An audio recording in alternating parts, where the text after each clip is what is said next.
Hey Shangwang family, welcome back. Let's start our new chapter. Finally, वो वक्त जिसका इंतजार विंग वांगजी, सिचैन, जियांग चैंग के साथ साथ उन दोनों की पूरी फैमिली कर रही थी आ चुका था। वेडिंग डेट कंफर्म होते ही लैन और जियांग फैमिली में वेडिंग की प्रिपरेशन स्टार्ट हो चुकी थी। दोनों फैमिलीज बहुत ज्यादा हैप्पी थी। फाइनली इतने कॉम्प्लिकेशंस और प्रॉब्लम्स के बाद अब जाकर कहीं सब कुछ ठीक होना स्टार्ट हुआ था। सारे रिचुअल्स स्टार्ट हो चुके थे, इनविटेशन कार्ड स्प्रेड हो चुके थे और आज दोनों फैमिलीज कुछ रिचुअल्स के लिए मिलने वाली थी। जियांग्स जो लैंड मेंशन पहुंच चुके थे और फिलहाल यहाँ यानली, जिशुन और विंग की फ्रेंड म्याम्या भी मौजूद थी। जियांग्स ने अपने दोनों ओमेगा सन इन लॉज के लिए जो ब्राइड प्राइज लाया था उसे हैंड ओवर करने के बाद उनके कुछ रिचुअल्स स्टार्ट हो चुके थे। सब बहुत ज्यादा खुश थे और आपस में बातें चल रही थी। वांगजी जो वही मौजूद था वो म्याम्या की तरफ देख रहा था। म्याम्या जिसने जब ये बात नोटिस की वो तुरंत ही वहां से उठ चुकी थी और क्राउड से हटकर एक शांत प्लेस में फिलहाल वो खड़ी थी। उसे अचानक अपने पीछे किसी की प्रेजेंस फील हुई और म्याम्या के फेस पर स्माइल आ चुकी थी। म्याम्या जिसने पीछे मुड़ के देखा तो वहाँ वांगजी मौजूद था। वांगजी जो खुद म्याम्या से कब से बात करना चाहता था पर उसे चांस ही नहीं मिला था क्योंकि वो वेडिंग में बहुत ज्यादा बिजी था। After all as omega groom उसे भी कुछ प्रिपरेशन तो करनी ही थी। वांगजी जो आगे बढ़ा और उसने म्याम्या को डायरेक्टली हक कर लिया था। म्याम्या जो खुद वांगजी और साथ ही विंग को खुश देखकर बहुत ज्यादा हैप्पी थी, उसने भी वांगजी को हक बैक किया। वांगजी जो म्याम्या से दूर हुआ और उसने म्याम्या के दोनों हाथों को अपने दोनों हाथों में होल्ड कर लिया। थैंक यू सो मच शीजे, आपने मेरी जो हेल्प की है मैं उसे जिंदगी भर नहीं भूल सकता। ये सुनते ही म्याम्या जिसके फेस की स्माइल और ज्यादा बड़ी हो चुकी थी, उसने अपना एक हाथ वांगजी के हाथ से छुड़ाया और उसे वांगजी के फेस पर रखा। वांगजी, तुम मेरे लिए बिल्कुल मेरे छोटे भाई की तरह हो और विंग मेरा बेस्ट फ्रेंड है। मैं अच्छी तरीके से जानती हूँ कि वो थोड़ा पागल है, कंफ्यूज है, कॉम्प्लिकेटेड है, पर मैं ये भी जानती हूँ कि वो भले ही बोलता नहीं पर उसकी आंखों में और हरकतों में तुम्हारे लिए प्यार क्लियरली नजर आता है। यही तो रीजन था कि मैं इतने दूर से यहाँ आई थी। जब मुझे विंग और तुम्हारे बारे में पता चला, जब विंग ने मुझे ये बताया था कि उसके पीछे कोई ओमेगा पड़ चुका है, मैं थोड़ा परेशान थी क्योंकि मैं विंग का नेचर बहुत अच्छी तरीके से जानती हूँ। मैं नहीं चाहती थी कि विंग किसी गलत रिलेशनशिप में स्टक होके रह जाए या कोई ओमेगा बस उसका एडवांटेज ले, क्योंकि जिस तरीके से वो तुम्हारे बारे में मुझे बता रहा था मैं उसकी बातों से ही समझ चुकी थी कि वो तुम्हारी तरफ अट्रैक्ट हो चुका है और तुमने उसका अटेंशन गेन कर लिया है। मेंग्याओ मेरा और गिशुन का छोटा भाई था। मैं कभी नहीं चाहती कि जो मेंग्याओ के साथ हुआ वो विंग के साथ हो, क्योंकि मेंग्याओ ने प्यार में बहुत गलत कदम उठाए। एक वक्त ऐसा आ चुका था जब उसने सिर्फ अपनी कॉरपोरेशन को ही नहीं बल्कि अपनी रेपुटेशन, रिस्पेक्ट, डिग्निटी सबको एक गलत ओमेगा के वजह से दांव पर लगा दिया था और लास्ट में उसने अपनी जान दे दी। मैंने अपने छोटे भाई को अपनी आंखों के सामने प्यार में तड़प तड़प के मरते हुए देखा है और मैं एग्जैक्टली सेम थिंग विंग के लिए नहीं चाहती थी। विंग मेंग्याओ से अलग होके भी अलग नहीं है। मेंग्याओ अगर उस ओमेगा के प्यार में खुद की जान दे सकता था जो कि उसने दी, वही विंग वो सिर्फ अपनी जान नहीं देगा, वो सबसे पहले उसे धोखा देने वाले पर्सन को तड़पा तड़पा के मारेगा और फिर खुद को मारेगा। और मैं दोनों सिचुएशंस फेस नहीं करना चाहती थी। मैं यहाँ उस ओमेगा से मिलने आई थी जिसने विंग का अटेंशन ग्रैब किया है, पर जब मैं तुमसे मिली तब तुम्हारी आंखों में मैंने विंग के लिए सच्चा प्यार देखा। उस दिन जब मैं कॉलेज आई और मैं जब विंग के करीब हो रही थी क्लियरली तुम छुपाने की कोशिश कर रहे थे, पर तुम्हारे फेस पर मैंने जेलेसी नोटिस कर ली थी। यही तो रीजन था कि मैंने चैंग को अपना नंबर दिया ताकि मैं तुमसे कांटेक्ट कर पाऊँ। जब मैं तुमसे मिली तो मुझे समझ में आया कि विंग जितना हर्ट हो रहा है तुम्हें खुद को इग्नोर करता हुआ देख, उतने ही हर्ट तुम भी हो रहे थे विंग को इग्नोर करके।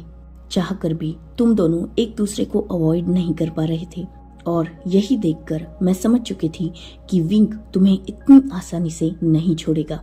और जब तुमने मुझे विंग के पागलपन का और उसके क्रेजी बिहेव के बारे में बताया, तब मैं श्योर हो चुकी थी कि विंग अब तुम्हें किसी भी हालत में नहीं छोड़ेगा। और वैसे भी तुम्हें तो कहा था कि तुम अपने प्रोफेसर के हर पागलपन को सह सकते हो जो तुमने सहा, चाहे गिफ्ट देकर वो तुम्हें टॉर्चर करे या फिर हर बार तुम्हारी फीलिंग्स का मजाक उड़ाए, चाहे तुम्हें मजबूर करे या फिर तुम्हें अपनी बातों से हर्ट कर दे। तुमने सब कुछ सहा। तुम जब भी मुझे कॉल करते थे और विंग के बिहेवियर के बारे में बताते थे, तुम्हारी आवाज में वो सैडनेस, वो हर्ट, उदासी मैंने हर बार महसूस की है। पर फिर भी हर बार बातें खत्म होते होते जब तुम कहते थे कि चाहे कुछ भी हो जाए तुम विंग का पीछा नहीं छोड़ोगे और उसे अपना बना के रहोगे, तब तुम्हारी आवाज में जो कॉन्फिडेंस आ जाता था वही मेरे लिए बूस्टर था।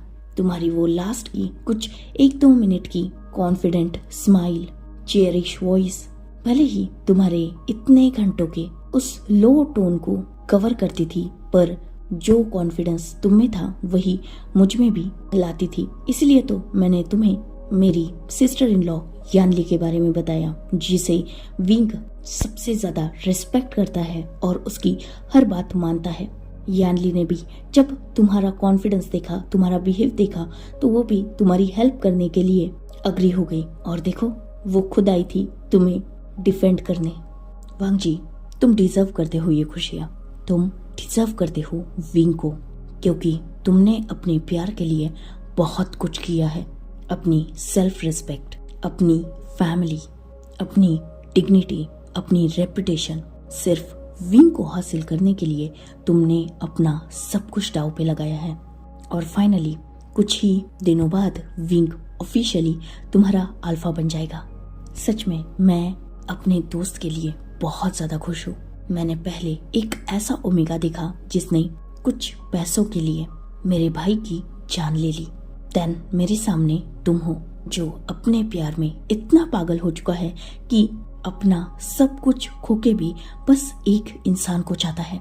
सच में मुझे बाद में डर लगने लगा था, विंग के लिए नहीं तुम्हारे लिए, क्योंकि तुम विंग के प्यार के लिए सिर्फ उसे रियलाइज करने के लिए वेंचाओ जैसे घटिया अल्फा के करीब तक जा रहे थे।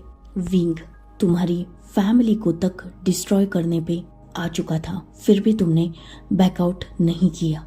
इन सब के बावजूद तुमने विंग के लिए वो किया है जो तुम्हारे जैसे रिस्पेक्टेड और रेप्यूटेड ओमेगा के लिए लगभग नामुमकिन है। तुमने विंग के लिए बहुत कुछ सेक्रीफाइस किया है, बहुत हार्ड टाइम फेस किया है, इवन बहुत हर्ट हो चुके हो तुम विंग के हाथों। और फाइनली अब विंग तुम्हें वो खुशियां दे रहा है जो तुम डिजर्व करते हो। तुम सच में विंग का होना डिजर्व करते हो, क्योंकि तुम ही उसे और उसकी क्रेजी हरकतों को हैंडल कर सकते हो। साथ ही वो भी सिर्फ तुम्हारे लिए इतना पागल हो सकता है, वरना विंग किसी के लिए इतना कभी नहीं झुकता। तुम्हारे लिए वो अपना नेचर, अपनी पर्सनालिटी, अपना बिहेव सब कुछ चेंज कर चुका है। पहले अकेले में सुकून ढूंढने वाला विंग अब तुम्हारे आसपास अपनी हैप्पीनेस देखता है। और मैं फ्यूचर में भी यही चाहूंगी कि तुम दोनों हमेशा खुश रहो, क्योंकि तुम्हें भी मैं और हर्ट नहीं देख सकती। रही बात मेरी, तो मैंने जो कुछ भी किया बस अपने दोस्त के लिए किया, क्योंकि मैं विंग को बहुत अच्छी तरीके से जानती हूँ और मैं सच में चाहती थी कि वो मेंग्याओ की बातों का सही मतलब निकाले और अपनी लाइफ में मूव ऑन करे। वांग जी जिसने म्याम्या की इस बात पर स्माइल कर दी थी और म्याम्या जिसने वांग जी को प्यार से सहलाया, उन दोनों की अभी बातें चल ही रही थी। तब तक वांग जी का मोबाइल रिंग करने लगा था। वांग जी ने जब कॉलर आईडी देखा तो उसके गग उसे कॉल कर रहे थे। वांग जी ने कॉल पिक कर लिया। सिचैन जो वांग जी को बुला रहे थे कुछ रिचुअल्स के लिए। वांग जी जिसने कॉल डिस्कनेक्ट की, देन म्याम्या का हाथ होल्ड किए ही वो सबके सामने आ चुका था। देन उनके आगे के कुछ रिचुअल्स हुए और अब फैमिली ने उन चारों को, मतलब दोनों कपल्स को, ये स्ट्रिक्टली बोल दिया था कि वो 5 दिन तक नहीं मिल सकते, क्योंकि ऑब्वियसली 5 दिन बाद उनकी वेडिंग थी और वेडिंग से पहले कपल्स एक दूसरे को नहीं मिलते।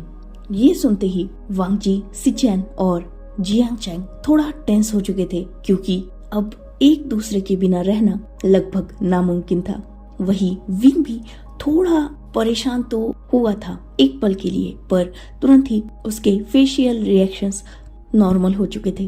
पर जो विंग को अच्छी तरीके से जानते हैं वो समझ चुके थे कि विंग भी कहीं ना कहीं इस डिसीजन से थोड़ा अपसेट हो चुका है।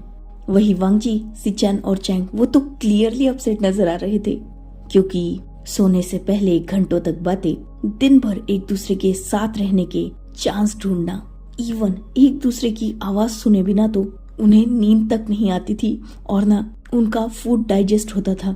और ऐसे में उन्हें पूरे 5 दिन अपने पार्टनर से बिल्कुल दूर रहना है, ये सोचकर ही वो चारों थोड़ा टेंस हो चुके थे। ऑब्वियसली विंग भी टेंशन में आ चुका था, क्योंकि अब तक तो उसे भी वांग जी की आदत हो चुकी थी। डिनर के बाद बेड तक जाने तक वो दोनों एक दूसरे से बातें करते थे।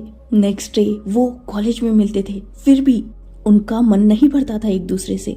और ऐसे में अचानक सब कुछ बंद हो जाना, उन चारों को ऐसा लग रहा था जैसे उनकी जिंदगी ही थमने वाली है। पर खैर, रिचुअल्स थे, मानने तो थे ही। इवन फैमिलीज ने उन चारों को स्ट्रिक्टली बोल दिया था कि वो एक दूसरे को कॉल तक नहीं कर सकते, मिलना तो दूर ही है। वैसे भी वेडिंग की ऑलमोस्ट सारी प्रिपरेशन तो हो चुकी थी, specially customise wedding outfit, jewellery और बाकी सारी चीजें भी पहले ही डिसाइड हो चुकी थी। तो अब कपल को भी एक दूसरे से कुछ काम नहीं था, मतलब ऑलरेडी उनकी पसंद को हर जगह देखा गया था, सब कुछ सिलेक्ट हो चुका था। तो उन लोगों के पास एक दूसरे को मिलने को कोई भी बहाना बचा हुआ नहीं था। वैसे भी वेडिंग थी उन चारों की, तो उन चारों को जब तक बहुत इम्पोर्टेंट काम ना हो तब तक घर से बाहर निकलना भी अलाउ नहीं था। जैसे ही ये डिसाइड हुआ था, तुरंत उन चारों के मोबाइल्स भी खींच लिए गए थे। चारों भी अलग अलग बहाने बना रहे थे। विंग, जिसे बिजनेस का काम था, तो वो अपना मोबाइल नहीं देख सकता था। जियांग चैंग और वांग जी, ऑब्वियसली उनके फ्रेंड्स भी वेडिंग में इंक्लूड होने वाले हैं, उन्हें डिस्कशन करना था एक दूसरे से, और ऑब्वियसली मोबाइल बहुत इम्पोर्टेंट होता है, वो कैसे दे सकते हैं। वही सिचैन, जिन्हें हॉस्पिटल का काम था, आफ्टर ऑल वो एक प्रोफेशनल डॉक्टर थे और पेशेंट को कभी भी इमरजेंसी में उनकी नीड हो सकती है, तब हॉस्पिटल डॉक्टर सिचैन को कांटेक्ट कैसे करेगा। पर फैमिली जो बिल्कुल नहीं मानी थी और चारों के मोबाइल खींच लिए गए थे, विंग को ये बोल के कि बिजनेस कुछ दिन के लिए वैसे भी जिशुन संभाल रहा है और फिलहाल कॉलेज की छुट्टियां चल रही है, तो उसे ना बिजनेस का काम है ना प्रोफेसर का। रही बात वांग जी और सिचैन की, तो उनके दोस्त ऑलरेडी हर रोज उनसे मिलने आ सकते हैं, क्योंकि पार्टनर्स एक दूसरे को नहीं मिल सकते, दोस्त मिल सकते हैं, तो उन्हें भी मोबाइल की जरूरत नहीं है। सिचैन, उन्होंने भी हॉस्पिटल से वेडिंग के लिए लीव ली है, तो कोई भी इमरजेंसी केस में भी उन्हें इंक्लूड होने की जरूरत नहीं है। इवन हॉस्पिटल उनसे कांटेक्ट ही नहीं करेगा। खींचते खांचते उनके मोबाइल फाइनली उनके पेरेंट्स के हाथ में थे और चारों भी एक दूसरे की तरफ पपी आईज से देख रहे थे, जैसे 5 दिन की नहीं 5000 सालों की दूरी उन दोनों को, मतलब दोनों कपल को एक दूसरे के बिना अकेले बितानी है। खैर, सारे रिचुअल्स कंप्लीट हुए और विंग साथी जियांग चैंग भी वहां से कुछ ही देर बाद निकलने वाले थे। कुछ देर उन्हें उनके ओमेगास के साथ मिलना चाहिए था ना, पर दोनों फैमिलीज इतनी क्रूअल थी कि विंग और चैंग को घसीटते हुए वहां से लेके गए थे। वही ओमेगास उन्हें जबरदस्ती अपने रूम में भेज दिया गया था। 2 दिन बीत चुके थे और चारों को ऐसा लग रहा था जैसे उनकी वेडिंग नहीं हो रही, बल्कि उन्हें प्रिजन में लॉक कर दिया गया है। न उन्हें मोबाइल मिल रहा था और ना ही कोई और इलेक्ट्रॉनिक गैजेट।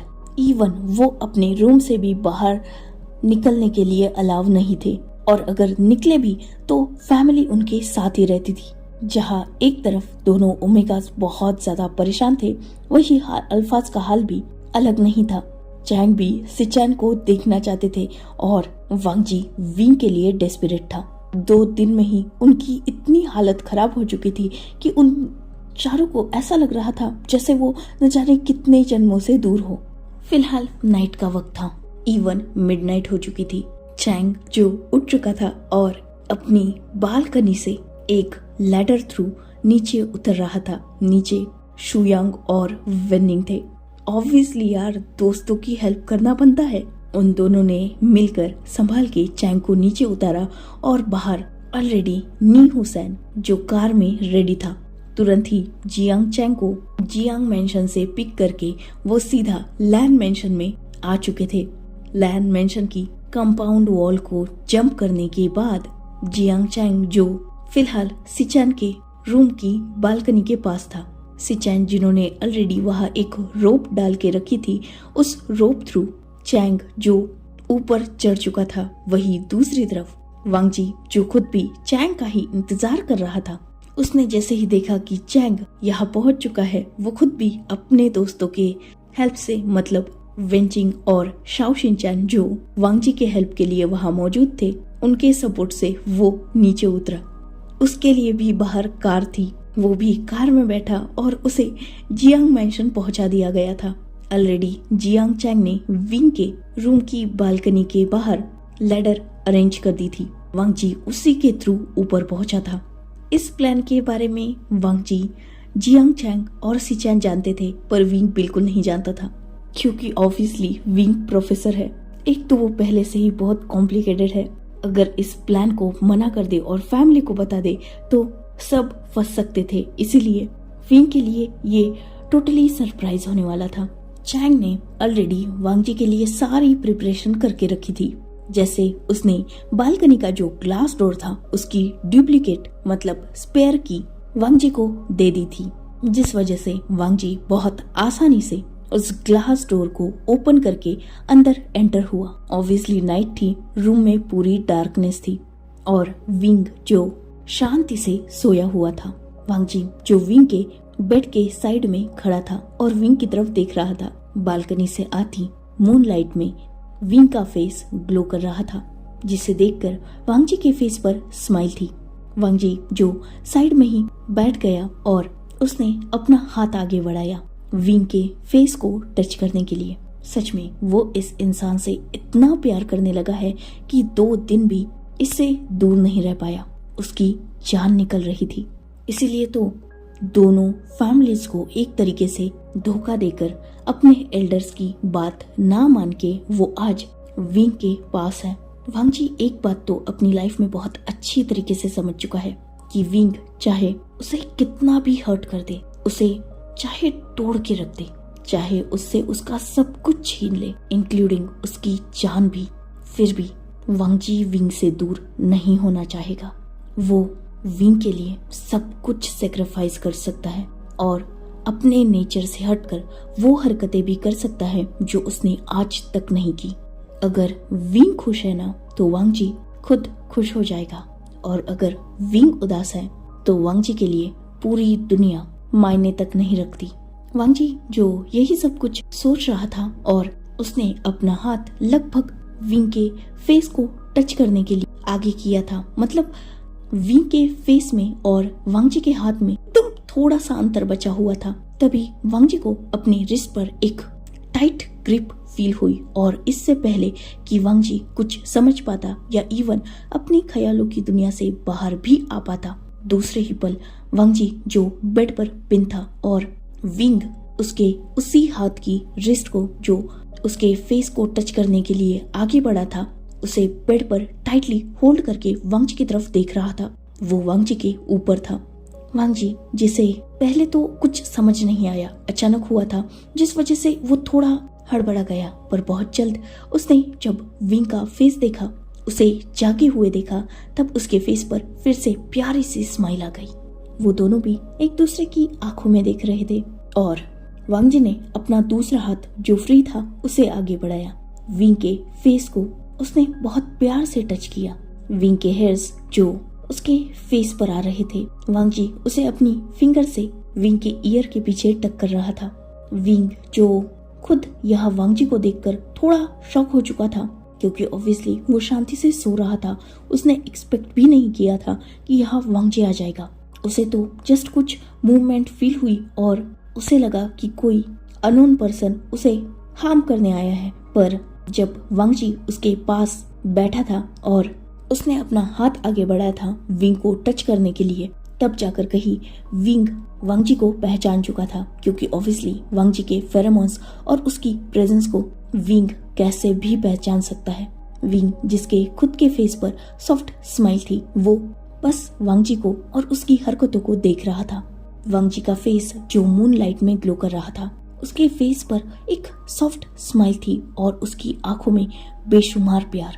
उसकी आंखों की उस शाइन को आज विंग अवॉइड ही नहीं कर पा रहा था। शायद इन 2 ही दिनों में वांग जी हद से ज्यादा खूबसूरत हो चुका है। मतलब पहले भी वो खूबसूरत था, पर शायद इन 2 दिनों में वो और भी ज्यादा खूबसूरत हो चुका है, या फिर वो ग्लो कर रहा है। ऑब्वियसली वांग जी के फेस पर वो ग्लो था उसकी फ्यूचर हैप्पीनेस का। उसकी वेडिंग के लिए वो बहुत एक्साइटेड था, अंदर से खुश था और उसी खुशी की झलक उसके फेस पर क्लियरली आज विंग देख सकता था। दोनों भी बिल्कुल शांत थे, बस एक दूसरे की तरफ देख रहे थे। वांग जी जिसका एक हाथ तो विंग ने होल्ड करके रखा था बेड पर दूसरा हाथ जो उसका विंग के फेस पर था और वो बहुत सॉफ्टली विंग के फेशियल फीचर्स को सहला रहा था। वही विंग जिसने अपने दोनों हाथों से खुद को वांग जी के ऊपर मेंटेन किया हुआ था। वांग जी जो खुद भी विंग को बहुत ज्यादा अलग फील कर सकता था, आज विंग के फेस पर स्माइल थी। वो यहाँ वांग जी को देखकर डिसअपॉइंट नजर नहीं आ रहा था, इवन वो खुश नजर आ रहा था। ऑब्वियसली वो खुश था, वो भी वांग जी को देखे बिना बहुत अजीब फील कर रहा था। उसे आदत हो चुकी थी वांग जी की। तो आज अचानक अनएक्सपेक्टेडली उसने जब वांग जी को अपने रूम में देखा तो वो भी पहले तो शॉक हो गया, पर बाद में बहुत ज्यादा हैप्पी था और वो हैप्पीनेस उसके भी फेस पर क्लियरली नजर आ रही थी। वांग जी जिसने वैसे ही विंग के फेस पे से हाथ विंग के हेयर्स में डाल दिया था और विंग जो फील कर सकता था कि वांग जी उसे अपनी तरफ पुल कर रहा है। एक पल के लिए जैसे सब कुछ थम सा गया था। इनिशिएटिव अगर वांग जी ले रहा था तो आज विंग भी खुद को रोक नहीं पा रहा था। सच में वांग जी में कुछ मैजिक था जो विंग को बिल्कुल मेस्मराइज कर देता था। चाहकर भी विंग खुद को नहीं रोक पाता था। बस वांग जी का एक मूव और विंग वांग जी को बस अपना बनाना चाहता। ये एग्जैक्टली क्या था, ये बात विंग भी समझ नहीं पा रहा था। क्या ये डिजायर्स थी, क्योंकि ऑब्वियसली वांग जी फर्स्ट ओमेगा था जो विंग के इतने करीब आया था, तो एज अल्फा क्या वो अपने ओमेगा के लिए डिजायर्स फील करता था, या फिर उनका बॉन्ड ऐसा बन चुका था कि उन दोनों को एक दूसरे की आदत हो चुकी थी, या फिर ये नीड्स थी। पर क्या ये बॉडी नीड्स थी? नहीं, ऑब्वियसली ये नीड्स थी, पर इसमें सिर्फ बॉडी इंक्लूड नहीं थी, उन दोनों की सोल इंक्लूड थी। यही रीजन था कि वो दोनों भी एक दूसरे को रोक ही नहीं पाते थे। क्लियरली ये प्यार का मैजिक हो चुका था, पर विंग मानेगा नहीं और वांग जी को इस बात से कोई फर्क भी नहीं पड़ता। वैसे भी उसे सिर्फ विंग चाहिए। ऑब्वियसली यार, हर बार मुंह से हर बात बोलना जरूरी नहीं होता। इम्पोर्टेंट होती है फीलिंग्स, इम्पोर्टेंट है एक्शंस, इम्पोर्टेंट है वो स्पार्क जो उन दोनों के रिश्ते को कंप्लीट करता है। और ये सब कुछ उन दोनों के रिश्ते में है, तो बस एक्सेप्ट कर लिया वांग जी ने कि विंग उससे प्यार करता है, और यही एक्सेप्टेंस उसे अलाउ करता था विंग के करीब जाने के लिए। वांग जी जो विंग के फेस को बिल्कुल अपने करीब कर चुका था, इवन उन दोनों की नोज तक एक दूसरे से टच हो रही थी। विंग जो अब तक वांग जी की आंखों में देख रहा था, अब वो अपना दूसरा हाथ जो उसने बेड पर रखा हुआ था, क्योंकि एक हाथ से तो उसने वांग जी के रिस्ट को होल्ड करके रखा था, तो उसका दूसरा हाथ जो फ्री था उसने उस हाथ को वांग जी के फेस पर रखा और वो वांग जी के फेस को प्यार से अपने थंब से सहलाने लगा। वांग जी जिसके फेस पर विंग का वो टच पाकर स्माइल आ चुकी थी, वही विंग जो अब वांग जी के लिप्स की तरफ देख रहा था। अभी भी वो अपने माइंड में चैंटिंग कर रहा था कि ये गलत है, विंग रोक खुद को, पर नहीं। फाइनली उसका दिल उस पर हावी हो गया और ना चाहते हुए भी विंग ने अपने लिप्स को वांग जी के लिप्स पर रख दिया था। वांग जी जिसने तुरंत अपनी आईज क्लोज कर ली थी, साथ ही उसकी ग्रिप विंग के हेयर्स में टाइट हो चुकी थी। विंग जिसने अब तक वांग जी के एक हाथ की रिस्ट को ग्रैब करके रखा था, वही हाथ अब वांग जी के रिस्ट से हटकर उसके हाथ तक पहुंच चुका था और उन दोनों की फिंगर्स एंटेंगल थी। वही विंग जो आईज ओपन किए वांग जी के हर फेशियल एक्सप्रेशंस को देख रहा था। एक सॉफ्ट और स्मूथ किस था। दोनों भी बस एक दूसरे को फील कर रहे थे और दोनों बहुत हैप्पी थे। एक लॉन्ग पैशनेट किस के बाद दोनों भी एक दूसरे से दूर होके एक दूसरे की आंखों में देख रहे थे। दोनों के फोरहेड कनेक्टेड थे और दोनों डीप ब्रीथ ले रहे थे। वांग जी जो अब तक बिल्कुल फियरलेसली विंग की आंखों में देख रहा था, अचानक उसे जैसे हिट हुआ कि अभी अभी विंग ने क्या किया, इवन उसने क्या किया। ये बात जहन में आते ही उसकी आईज जो अब तक शाइनी थी, फियरलेसली विंग की तरफ देख रही थी, इवन उसके आंखों में देख रही थी, वो झुक गई। अचानक उसके दोनों ईयर्स हद से ज्यादा रेड हो गए। वो अपने फेस को बर्न फील कर सकता था। अभी भी उसका हाथ जो विंग के हेयर्स में था, उसने उस ग्रिप को जैसे लूज कर दिया था। अपने फेस को वो विंग से हट के दूसरी तरफ टर्न कर चुका था। विंग ने जब अपनी ओमेगा का इतना क्यूट रिएक्शन देखा, उसके फेस पर भी स्माइल आ गई। ऑब्वियसली उनके फेस बहुत करीब थे और वांग जी ने अपना हेड दूसरी तरफ टर्न किया था। सामने जो मिरर था उसमें वांग जी क्लियरली अपनी पोजीशन देख सकता था, साथ ही विंग को देख सकता था। उसे और भी ज्यादा शाय फील होने लगा। उसने अपनी आईज क्लोज कर ली थी। विंग जिसने अपना हाथ वांग जी के हाथ से हटाया और उसके ईयर को बहुत प्यार से बिल्कुल सॉफ्टली टच किया और वांग जी इस एक्शन से जैसे फ्लिंच कर उठा था। वांग जी जो समझ गया कि विंग एग्जैक्टली क्या सोच रहा है। ऑब्वियसली वो वांग जी को टीज करने के बारे में सोच रहा है। यही सोचते हुए वांग जी ने विंग को अपने ऊपर से हटा दिया। इवन वो बेड पर उठकर बैठ गया। विंग जो खुद बेड की दूसरी साइड में गिर चुका था, वो खुद को संभाल के बैठ चुका था। वांग जी जो विंग को फेस करने के बारे में तक सोच नहीं रहा था, उसे हद से ज्यादा एम्बैरेसिंग फील हो रहा था। वही विंग जो ऑब्वियसली उसके बेड के सामने जो मिरर था उसमें वांग जी को देख सकता था। वांग जी का रिफ्लेक्शन क्लियरली उस मिरर में विंग को नजर आ रहा था, क्योंकि वांग जी ने उसकी तरफ बैक करके रखी थी और उसका फेस मिरर की तरफ था। वांग जी जो कैसे आंखें चुरा रहा था, पर फिर भी सॉफ्ट स्माइल थी उसकी फेस पर। साथ ही उसका रेड हुआ face, year, even neck area तक रेड हो चुका था। क्लियरली विंग समझ सकता था कि वांग जी किस हद तक ब्लश है। विंग जिसने वैसे ही पीछे से वांग जी को हक कर लिया। वांग जी जिसने अचानक इस एक्शन से अपनी आईज ओपन कर ली थी और उसकी नजर भी मिरर पर गई थी, जहां वो विंग के फेशियल एक्सप्रेशंस को क्लियरली देख सकता था। विंग ने अपनी चिन को वांग जी के शोल्डर पर रखा था और उसे एक तरीके से बैक से पूरी तरीके से हक करके रखा था। इतनी रात को फैमिली के मना करने के बावजूद अपने ही फ्यूचर अल्फा के रूम में ऐसे चोरी चोरी घुसते हुए क्या इस ओमेगा को शर्म नहीं आती? वांग जी ने जब ये सुना, उसने अपना मुंह फुला लिया। उसने विंग के फेस को अपने शोल्डर से हटा दिया और उसकी तरफ देखा। सच में आप लेस रोमांटिक हो। इतनी स्ट्रगल करके फैमिली से छुप के मैं यहाँ तक आया हूँ और आप मुझे ये बोल रहे हो, मतलब मुझे अप्रिशिएट करने की जगह आप कंप्लेन कर रहे हो। विंग ने जब ये सुना, उसने वांग जी को अपनी तरफ टर्न किया था। तो क्या चाहता है मेरा ओमेगा, मैं अप्रिशिएट करूं तुम्हें? वांग जी जिसने नोट किया। विंग जिसने अपना हाथ आगे बढ़ाकर वांग जी के फेस पर रखा था, उसने वांग जी के फेस को प्यार से करेज किया। डोंट वरी, बस 3 दिन ही तो बचे हैं। 3 दिन बाद तुम्हारा अल्फा बहुत अच्छे तरीके से तुम्हें अप्रिशिएट करेगा। ये सुनते ही वांग जी जो और भी ज्यादा रेड हो गया। शेमलेस। विंग जो इस बात पर हंसने लगा। अरे तुम ही तो मेरी अप्रिसिएशन चाहते हो, तो हाँ मैं करूँगा ना। 3 दिन बाद तुम्हें तुम्हारी हर हरकत के लिए मैं अप्रिशिएट करूँगा, इवन रिवॉर्ड भी दूंगा। उस दिन नहीं, माय मिस्टेक, उस रात तुम समझ जाओगे कि तुम्हारा अल्फा कितना लेस रोमांटिक है। तुम्हें सब कुछ दिखाऊंगा मैं। ये सुनते ही वांग जी, जिसकी आईज वाइडन हो चुकी थी, और उसने विंग की तरफ देखा। विंग, जिसे वांग जी का ये क्विक रिएक्शन बहुत ज्यादा पसंद आया, वो हंसने लगा। अरे मैं बिहेवियर की बात कर रहा हूँ। तुम्हारे अल्फा का हर साइड, हर बिहेवियर तुम्हारे सामने होगा। मेरा ये मतलब था। वैसे ही तुम शॉक क्यों हुए? क्या सोच रहे थे? वांग जी, जिसने अपनी नजरें विंग से हटा दी। यू? हाँ बोलो लानवांग जी, या यू कहा जाए फ्यूचर वे वांग जी। आई क्या? You are shameless.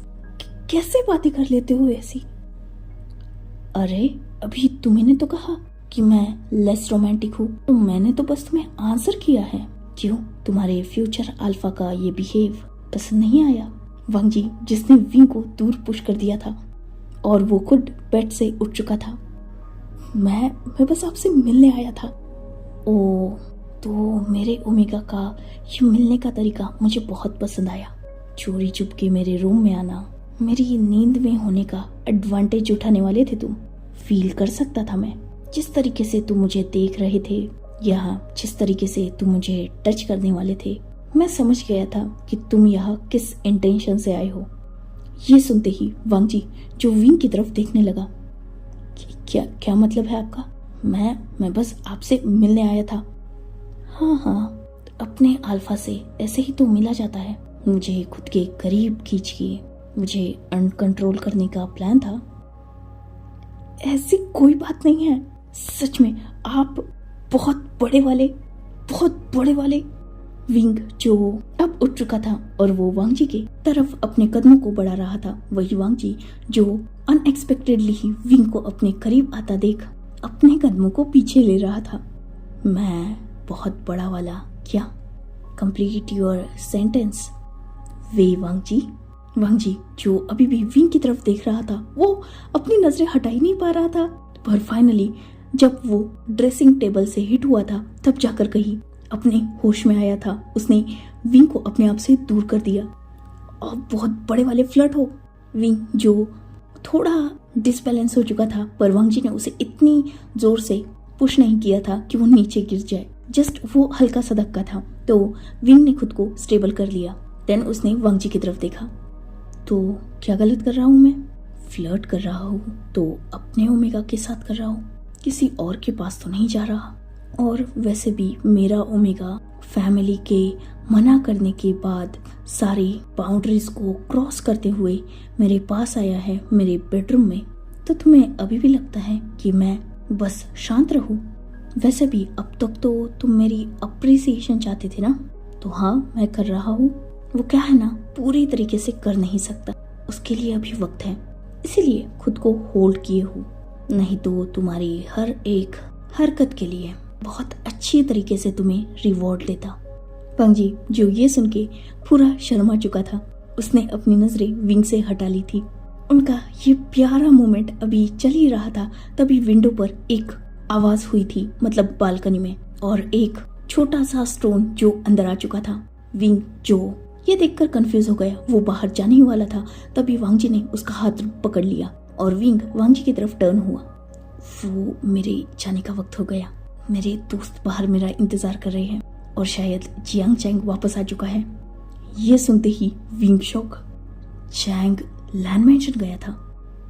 हाँ ऑफ कोर्स, वो अपने ओमेगा के बिना रह नहीं सकता ना, इसीलिए हम सब दोस्तों ने मिलकर इतना प्लान किया। पर मेरा भाई सच में कितना लकी है, उसके अल्फा ने प्लान किया और मुझे अपने अल्फा के लिए प्लान करना पड़ा। मतलब लिटरली, आपको ऐसा नहीं लगता कि आपको भी मेरे पास आना चाहिए? 2 दिन हो चुके हैं, हमने ना बात की है ना एक दूसरे को देखा है। मैं पागल हो चुका था, पर आप तो सुकून से सो रहे थे। क्या 1% भी आपको फर्क नहीं पड़ता? विंग ने जब ये सुना, उसने वांगजी को अपने पास खींचा और उसकी वेस्ट अराउंड अपने दोनों हाथों को रैप कर लिया था। उसने खुद को थोड़ा नीचे झुकाया और वांगजी के नोज पर अपनी नोज को रब किया। पड़ता है ना, बहुत फर्क पड़ता है, पर ये सारी बचकानी हरकतें मैं क्यों करूं, जबकि इन सारी हरकतों का ठेका, रिस्पॉन्सिबिलिटी तुमने लेके रखी है। मैं जानता था तुम मुझसे मिलने जरूर आओगे, पर आज ही आओगे इस बात का मुझे अंदाजा नहीं था। मतलब कुछ भी झूठ बोल रहे हो ना, आपको कैसा पता चलेगा कि मैं आ रहा हूँ? विंग, जिसने वांगजी की तरफ बस एक स्माइल से देखा। क्या लगता है तुम्हें चैंग मेरे रूम से मेरी बालकनी के डोर की स्पेयर की गायब करेगा और मुझे पता नहीं चलेगा? ये सुनते ही वांगजी शॉक। मतलब आपको पता था? पता था। सच में आप बहुत बड़े वाले क्या इंटेलिजेंट हो? ये सुनते ही विंग, जिसकी फेस की स्माइल और ज्यादा बढ़ चुकी थी, ओके चलो अब जाओ, किसी ने देख लिया तो प्रॉब्लम हो जाएगी। और हाँ, आगे से ये मत करना, ये रिस्की हो सकता है। मैं नहीं चाहता कि मेरा ओमेगा 3 दिनों से पहले हर्ट हो जाए, जबकि 3 दिन बाद नाइट में मैं हूँ ही तुम्हें हर्ट करने के लिए। यू आर सच शेमलेस, छोड़ो मुझे। वांगजी, जिसने विंग के हाथों को अपनी वेस्ट से हटा दिया और वो बालकनी की तरफ जाने के लिए मुड़ चुका था। विंग, जिसने वांगजी की आर्म को पकड़ा और उसे टाइट हग कर लिया। आई मिस यू सो मच। जैसे ही विंग की ये बात वांगजी ने सुनी थी, उसके फेस की स्माइल बढ़ चुकी थी। उसने भी विंग को हग बैक किया। I miss you too. अब सीधा 3 दिन बाद मिलेंगे। विंग, जिसने में रिप्लाई किया। देन वांगजी, जो बालकनी में आ चुका था। विंग, जिसने खुद हेल्प की वांगजी को नीचे उतरने में, और विंग ने देखा कि चैंग भी उसकी बालकनी में आ चुका है, मतलब चैंग के खुद के रूम की बालकनी में। देन विंग, जो वांगजी के बाकी फ्रेंड्स को भी नीचे देख सकता था, उन्होंने वांगजी को केयरफुली फिर से वो वॉल कंपाउंड जंप कराई और सब वहां से निकल चुके थे। फाइनली मॉर्निंग में सब अपने अपने घर पे थे और फैमिली में किसी को भी पता नहीं चला। ऐसे ही उनके वो 3 दिन बीत गए और फाइनली आज वेडिंग डे था। विंग, जो अपने रूम में था, और उसके रूम में म्या, यानली और जिशुन थे, जो उसे रेडी कर रहे थे। वही चैंग, जो अपने रूम में था और उसे शुयांग, वेनिंग रेडी कर रहे थे। जियांग मैंशन में ही वेडिंग थी, तो वांगजी और सिचेन के लिए भी 2 अलग रूम अलाउ कर दिए गए थे। वांगजी, जो अपने दोस्तों के साथ था, मतलब शाओ शिनचैन, नी हुसैन, वेंजिंग, उसके रूम में मौजूद थे। और सिचेन के लिए वैसे तो अलग रूम अलाउ कर दिया गया था, पर सिचेन अपने भाई के रूम में ही थे। मतलब वांगजी और सिचेन एक साथ रेडी हो रहे थे। उनके रूम में ऑलरेडी मेकअप आर्टिस्ट, ब्यूटिशियन सब मौजूद थे। पहले तो चारों ने भी हर्बल बात लिया। देन उन्हें वेडिंग के लिए रेडी किया जा रहा था। चारों एक्साइटेड थे, खुश थे, और चारों को उनके फ्रेंड्स टीज कर रहे थे। फाइनली चारों रेडी हो चुके थे। विंग और चैंग, जो ऑलरेडी वेन्यू में पहुंच चुके थे और पोडियम पर खड़े अपने ओमेगास का इंतजार कर रहे थे।